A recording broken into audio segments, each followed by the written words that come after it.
Savol: yakka tartibdagi tadbirkor uchun qat'iy belgilangan miqdorda jismoniy shaxslardan olinadigan daromad solig'ini to'lash tartibi bekor qilindi deb eshitdik.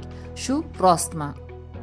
2025-yil 12-avgust kuni O'zbekiston Respublikasi Prezidentining yakka tartibdagi tadbirkorlar hamda o'zini o'zi band qilgan shaxslar uchun qulay shart-sharoit yaratish chora-tadbirlar to'g'risidagi qarori qabul qilindi. Bunga ko'ra, 2026-yil 1-yanvardan boshlab yakka tartibdagi tadbirkorlar uchun qat'iy belgilangan miqdordagi jismoniy shaxslardan olinadigan daromad solig'i to'lash tartibi bekor qilindi.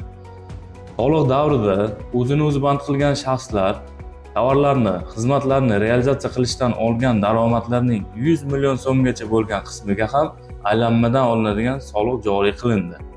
Ma'lumot uchun, amalda o'zini o'zi band qilgan shaxslar soliq davrida tovarlarni, xizmatlarni realizatsiya qilishdan olgan 100 million so'm daromad qismi soliqdan ozod qilingan. Yillik aylanmasi 1 milliard so'mgacha bo'lgan yakka tartibdagi tadbirkorlar va o'zini o'zi band qilgan shaxslar uchun aylanmadan olinadigan soliq stavkasi 1% miqdorida belgilandi. Amalda esa 4% stavkada edi.